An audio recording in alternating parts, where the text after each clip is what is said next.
Just when you think things couldn't get crazier in Canada and the world, they do. Canada is hosting the G7 summit in, I think, Alberta, and a bunch of leaders from the G7 are already in Banff, so that's kind of crazy. Also, Canada is pledging 600 billion with a B dollars to Ukraine over the next decade, while simultaneously Trump is building a kind of iron dome, but calling it a golden dome, and Canada is just being lumped in as you're voluntold to now participate in this because we border America, so we're going to be part of the world's best defense system, apparently, but that's going to come with a price. But all our money's going to Ukraine, so that's probably going to have to change. You also have Canada Post on strike yet again. Who saw that coming? And then you have 60 buses on the East Coast, who to be by the guys, have gone full electric. Shit's just kind of weird in Canada. I don't know how else to say it, but we're going to be taking a look at all of that in this video.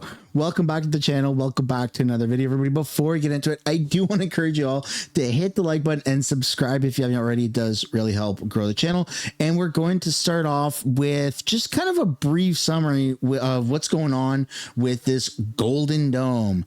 It's the biggest. It's the best. Donald Trump unveiled his plans to build a massive missile defense shield known as the Golden Dome, which he says could also protect Canada. Canada has called us and they want to be a part of it. So we'll be talking to them. They want to have protection also. So as usual, we help Canada do the best we can.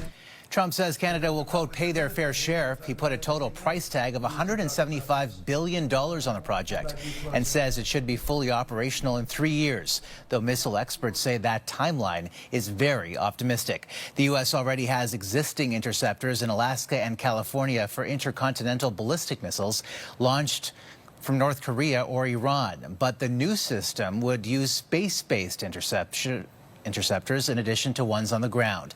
The Prime Minister's office confirmed negotiations are ongoing as part of a new security relationship with the U.S. Don't get me wrong. That's phenomenal. I'm like 100% on board with this missile defense system for North America, or just specifically for, screw Mexico, for Canada and the USA. That is phenomenal. 100%. However much money it is, let's sign that check and move on with it. But the problem with that is, I don't think that we really have the money to be doing that. Like we should have done something like that a long time ago. We should for sure always have money for our defense. But right now we're giving it to Ukraine, which is weird because Trump is also trying to end the war in Ukraine with Russia. So let's take a look now at our liberal government saying we're going to give all our money away. Uh-oh. Bonjour tout le monde, c'est un grand plaisir de vous accueillir ici aujourd'hui pour première rencontre du G7. So good afternoon everyone. Delighted to be with all of you. Welcome to Canada for those who travel from afar. This is going to be our very first press conference, and I have the privilege and the honor to be with Sergei Marchenko, my dear colleague from Ukraine. We had the chance to meet earlier today, and I think it is very telling to the world that we have our Ukrainian friend with us for the G7 summit.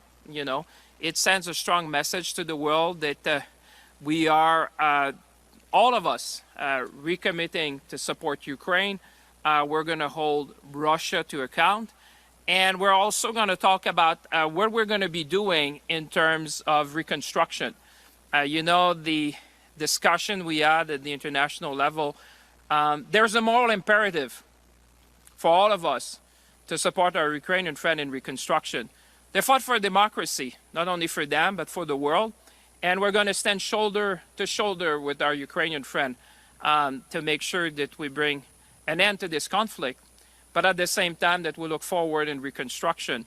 So this morning I had the privilege with Sergei to meet a number of pension funds and a number of very important investors to look at what's going to come next. You may have seen the report from the IMF that the reconstruction effort in Ukraine is going to be north of $500 billion US over a decade in order to rebuild this country, build back better together.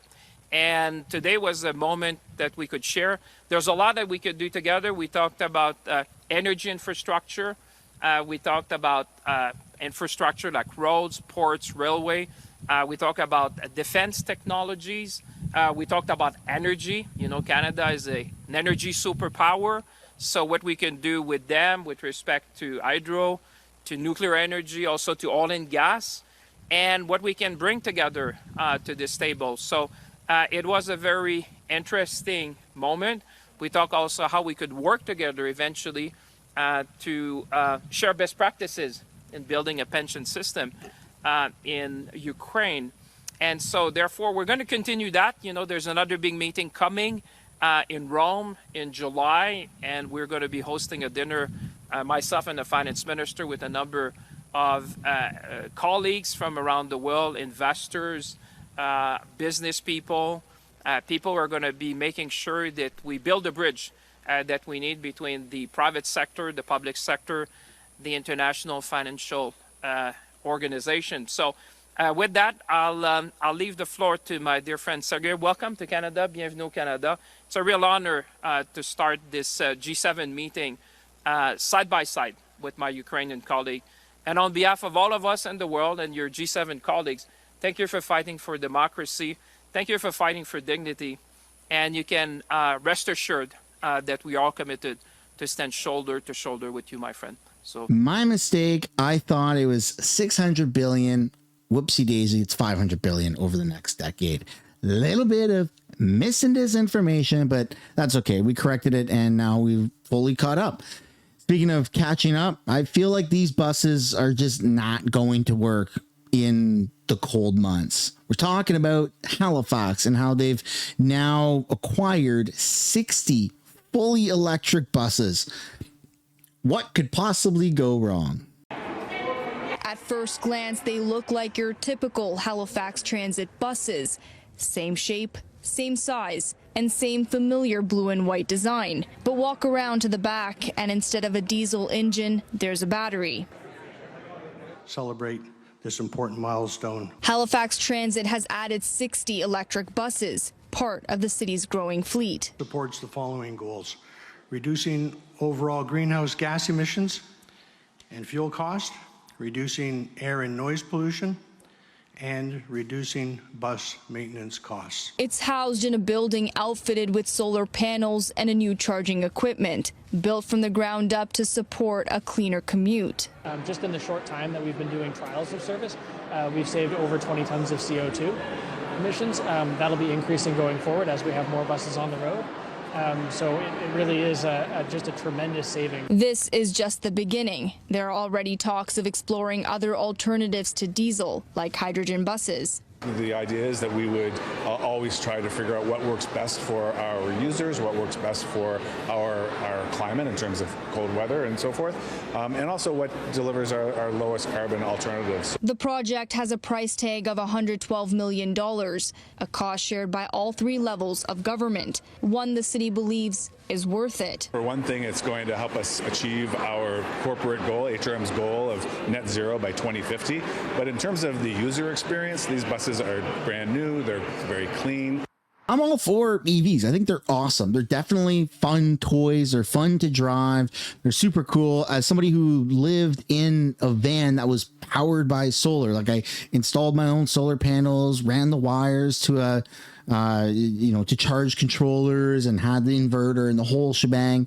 It's pretty cool. It's rewarding to harness the power of the sun, but we're just not fully doing that, at least not yet. And speaking of not fully doing it, we now have the mainstream media covering a little bit more about what's going on with the ostrich farm in Edgemont, just outside of Kelowna, the place that I just visited. So let's take a look at what they have to say. Hundreds of people from across the country are showing up at the farm in the BC interior, demanding the birds be saved. But the federal agency insists this cull is going ahead. The CFIA ordered the birds destroyed at Universal Ostrich Farm in Edgewood, BC, near Vernon in December after avian flu was found. The farm fought for a court injunction that stalled the order. A total of 69 birds on the farm died of the flu, but owners say the rest of them have since recovered, are now healthy and potentially immune. This doesn't make sense. Let's retest these animals. Let's look at us like a recovered flock. But last week, a judge sided with the CFIA, greenlighting the cull despite opposition from the farm and supporters, including the area's MP and MLA, as well as questions raised by the Premier. A little bit frustrated by the actions of this federal agency. We understand the importance of containing the bird flu and the important role that agency plays. What's hard to watch is lack of discretion and ability to evaluate case-by-case scenarios. Our hearts are full, and it just helps, obviously, all those hugs and encouraging words from kind people of people across Canada that have come here. Since 2022, close to 14 million birds have been culled in Canada to try to control the spread of avian flu. Hundreds of millions of dollars have been paid out to farmers in compensation. For ostriches, the farm could be compensated up to $3,000 per bird. The CFIA says it will not be sharing a timeline with the public on when this cull will go ahead. Protesters at the farm trying to save the birds are promising to stick around. I'd love to know your guys' thoughts, comments about what the mainstream media's coverage of that ostrich farm is. Next up, we're taking a look at Netanyahu, who has some particular comments to make about Canada because our leaders have been speaking out about the war in Israel and specifically Gaza and, delivering aid and the blockade and yada, yada, yada. Let's see what that update is. An 11-week aid blockade has partially been lifted by the Israeli government, who now say they'll let approximately 100 trucks into the war-torn region, though humanitarian officials say it's not nearly enough. As vital aid dries up, blood continues to spill onto the streets of Gaza. For innocent civilians, finding the necessities for survival has become a daily battle here. Over the past 24 hours, only a few dozen flatbeds with flour, medicine, and baby formula are said to have been able to cross into the war-torn region. There are over 9,000 trucks at the border. Prime Minister Netanyahu, end this blockade now and let the aid in. In a joint statement, the United Kingdom, France, and Canada have said that if Israel doesn't cease its renewed military offensive and lift all restrictions on humanitarian aid, sanctions will be taken. People are desperate for this food, to feed their families, to feed their kids, to feed their toddlers. Ahmed Jabber's niece and nephew, as well as his parents and other family members, are living on limited rations. What's the point of not allowing food? What's the point of not allowing water? What do you believe the purpose is? The purpose is killing, genocide. Israel's Prime Minister Benjamin Netanyahu took to social media to condemn the position of the British, French, and Canadian governments, saying in part that the leaders in London, Ottawa, and Paris are offering a huge prize for the genocidal attack on Israel on October 7th, while inviting more such atrocities. On the streets of Jerusalem, some are backing Netanyahu's position. I think they're a bunch of hypocrites. They care more about virtue signaling to their voters. For Jabber, whose brother has already been killed and whose loved ones are now living in the blown-out remains of their family home, his perspective is clear. Stop the bloodshed. Let the aid go in. I'd love to know your guys' thoughts and comments down below about just that war in Israel and Gaza. Do you think that we should just be staying out of it? Humanitarian aid is one thing. Peacekeeping is something else that Canada has been historically known as. But I feel like we've crossed a line to not even just activism. I don't even know what the word beyond that is, incompetence, where we are just draining our own resources to help others. It's kind of like an airplane. When there's turbulence in an airplane, or an airplane is potentially going to go down, right? The oxygen masks drop. And the first thing you're supposed to do is put your own oxygen mask on. That's said in the start of every single plane in a first world country. They do that little brief. And Canada's philosophy is we're going to rip our mask off and our oxygen mask, and we're going to throw it away, and we're going to try to help everyone else get their mask on while we just don't have the ability to help ourselves. So kind of a weird position to be in. But again, I'd love to know your guys' thoughts and comments down below. Next, we're going to take a look at the strike. It's just, I don't know what else to say other than Who saw it coming? It's literally like clockwork. Here's Canada Post going on strike yet again. For the second time in just 6 months, tension is mounting as businesses and charities brace for disruption. Canada Post has received a strike notice from the union representing more than 50,000 postal workers, raising fears of mail delays and service interruptions nationwide. CTV's Bob Belichico has more. We just really hope they can come to an agreement and they get what they're looking for. 55,000 Canada Post workers, including over 500 in the Windsor area, are ready to strike by week's end for the second time since before the Christmas holidays. We're hopeful that they'll get back to the table this week and we can get a fair collective agreement that we can ratify. Tish Glenn, president of the Canadian Union of Postal Workers, Local 630, says issues such as living wages and safe working conditions that were at the heart of a 32-day pause in service in November and December of last year are still the focus. You know, we don't want that for our workers. We do not want that for the public. So, and at the end of the day, it's a public post office, and that's something that we truly have to remember. The Windsor Cancer Center Foundation sent out their newsletter earlier this year, and they're hoping to get some response as early as next week. Now, 75% of the donations they receive as a result of that newsletter comes through Canada Post. We had about $300,000 in donations that were delayed.